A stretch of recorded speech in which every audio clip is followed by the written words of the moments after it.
Sa video natin ngayon ay pag-uusapan natin ang dahilan kung bakit hindi na ginagamit ni Ichigo ang mask niya mula nung natalo na niya si Aizen. Alamin din natin kung ano ba ang dahilan ng mga stripes na nasa mask ni Ichigo noon at ang mga appearance ito sa series. Kaya mag-follow ka na o mag-subscribe para makapag-umpisa na tayo. Sa tuwing kailangan gamitin ni Ichigo ang hollow powers niya, ay nakikita natin na nagkakaroon ng hollow mask si Ichigo. Ang concept o idea ng hollow mask ay unang pinakita sa manga chapter 64. Ito ay noong nagte-training si Ichigo sa tulong ni Urahara para ma-obtain ni Ichigo ang sarili niyang Shinigami powers. Noong na-regain na ni Ichigo ang Shinigami powers niya, ay nakita natin si Ichigo na nakasuot ng Shihakusho ng Shinigami habang mayroong mask ng isang hollow. Pero pagkatapos nito ay binasag at tinanggal ni Ichigo ang hollow mask niya. Dito ay makikita natin na ang hollow mask ay mayroon palang dalawang stripes nung panahon na to. Ang pulang stripes na to sa mask ni Ichigo ay madadagdagan pa ang bilang sa pagtakbo ng story sa tuwing ginagamit ni Ichigo ang hollow powers niya. Marami ang mga usap-usapan kung ano ba talaga ang nire-represent ng bilang ng stripes sa mask ni Ichigo. May mga nagsabi na ito ay ang indication kung gaano kalakas na ang control ni Ichigo sa hollow powers niya. Noong umpisa, ang bawat linya sa mask ni Ichigo ay ang level ng kaya niyang gamiting hollow powers.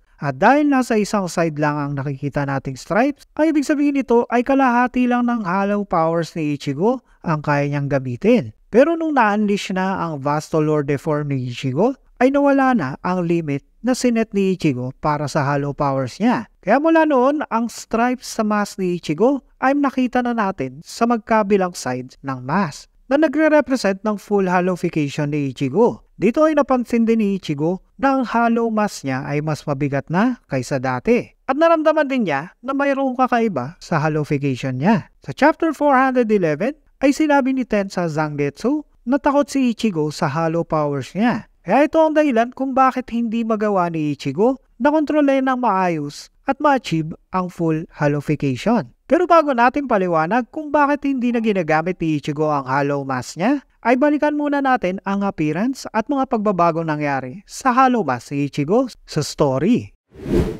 Sa chapter 62 ng manga, ay una nating nakita ang hollow mask na nabubuo sa mukha ni Ichigo. Noong binigyan ni Urahara ng 3 araw si Ichigo para ma-awaken ito ang kanyang Shinigami powers. Noong panahon na to ay nagkaroon ng butas ang dibdib ni Ichigo. At pagkatapos ay may mga puting substance na lumabas sa mata at bibig niya na bumalot at nag-transform na mask sa mukha ni Ichigo. Para hindi tuluyang maging hollow si Ichigo ay kailangan niyang ma-awaken ang kanyang Shinigami powers. Noong nasa inner world si Ichigo para makuha ang Shinigami powers niya, ang hollow mask na to ay nagumpisa ng mabuo sa mukha niya. Ang mask na to ay iba sa hollow mask na nakita natin sa pagtakbo ng story. Ang mask na to ay walang bibig at mayroon tong mahabang linya mula mata pababa. Ito ay nakitaan natin ng 2 red stripe. Pero sa chapter 64 ng manga, ay pinakita na ang hollow mask na familiar para sa atin, na mayroon ding bibig na parang bungo. Pagkatapos ito ay nakita ulit natin ang hollow mask sa Soul Society arc, kung saan bigla na lang tong sumusulpot sa loob ng Shihakusho ni Ichigo. Pagkatapos ng laban nila ni Renji sa chapter 100 ng manga,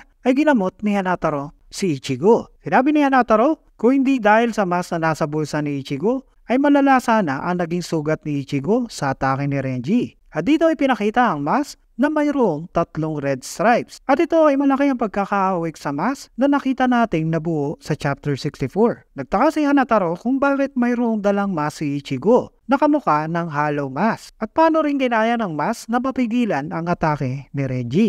Ang sumunod na pagkakataon na pinotektahan si Ichigo ng hollow mask ay noong laban ni Ichigo kay Kenpachi. Sa chapter 116 ay sinabi ni Hiroichi kay Ichigo na kung hindi dahil sa mask ay nahati na sana ang katawan ni Ichigo ni Kenpachi. Nakita natin na nagulat si Ichigo na may hollow mask pala siya sa bulsa niya. At alaman din natin na ang hollow mask na to ay tinapon na ni Ichigo noon dahil pinilit siya ni Hanataro na itapon to. Pagkakataon ito ay sinabi ni Ichigo na gusto na niyang dalhin ang mask palagi. Pero pinigilan siya ni Hiroichi at kinuha ang mask mula kay Ichigo. Sa chapter na to ay makikita natin ang hollow mask na lumigtas kay Ichigo. Sa laban niya kay Kenpachi ay mayroon ng 4 na red stripes. Sa chapter 165 ay nakipaglaban si Ichigo kay Byakuya, kung saan nakita natin na nag-takeover ang inner hollow ni Ichigo. At pagkatapos ay walang humpay na inatake si Byakuya. Habang nangyayari ito, ang hollow mask ay dahan-dahang kinukoveran ang mukha ni Ichigo.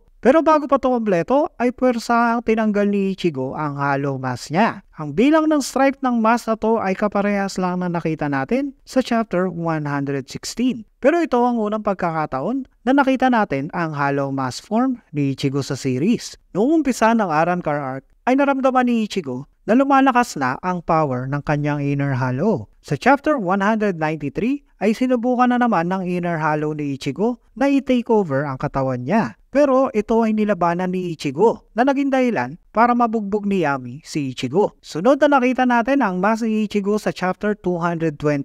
Noong nagtitraining si Ichigo sa Vizards para makontrol niya ang hollow powers niya. Sa training ni Ichigo ay na-take over ng hollow ang katawan niya at dahan-dahan na siyang nagiging totoong hollow. Sa chapter 222 ay malapit ng tuluyang maging hollow si Ichigo na nagtatransform na siya sa ganitong form. Mayroon pa rin siyang hollow mask pero ang katawan niya ay naging parang lizard type hollow. Ang marking sa mask na makikita natin ay nadagdagan na naman ngayon. Ito ay mayroon ng 5 red stripes. Noong na-regain na ni Ichigo ang consciousness niya, ay lumabas si Ichigo mula sa shell ng hollow. Pero pagkatapos ito ay pinakita si Ichigo na mayroong suot na hollow mask. Ang hollow mask na suot ni Ichigo ay mayroong malaking pagbabago. Dahil sa ngayon, ito ay mayroong ng 9 na red stripe sa kaliwang bahagi nito. Ang mask na to ay ginamit ni Ichigo sa training niya kay Iori para mapahaba ni Ichigo ang oras na kaya niyang i-maintain ang kanyang hollow mask form. Sa rematch ni Ichigo at Grimmjow sa chapter 231,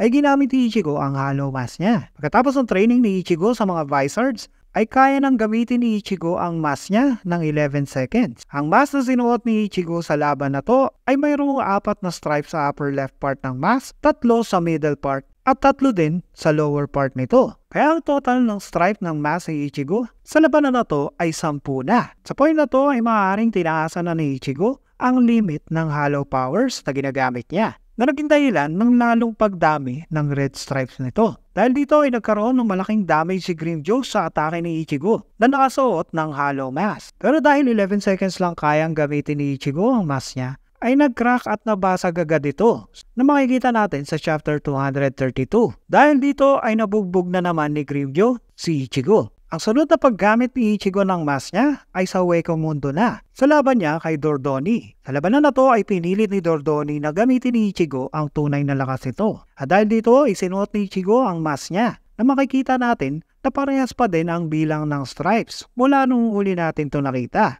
Ang hollow mask ay nagbigay ng malaking boost sa power at speed ni Ichigo na naging dahilan para matalo niya agad si Dordoni ng isang slash lang. Sa final battle ni Ichigo versus kay Grimmjow ay sinuot ni Ichigo ang hollow mask niya para maprotektahan niya si Orihime at Nen sa ataking Grand Rizero ni Grimmjow. Meron pa rin tayo makikita ang 10 red stripes sa mask ni Ichigo. Pero ang bawat linya sa mask ni Ichigo ay mas makapal na kaysa dati. Nakita natin ang close-up drawing ng mask ni Ichigo sa chapter 282. Na nagbigay ng takot kay Orihime. Sa chapter 344 ay ginamit ulit ni Ichigo ang hollow mask niya laban kay Ulquiorra. Kung saan makikita natin ang 10 red stripes sa mask ni Ichigo ay kumapal na naman at mas humaba pa. Sa chapter 350 kung saan nag-transform si Ichigo sa kanyang Vasto Lord form ay malaki na ang naging pagbabago ng pattern ng mask ni Ichigo. Ngayon ay mayroon na to 2 kulay itim na makapal na stripe sa left and right side ng mask.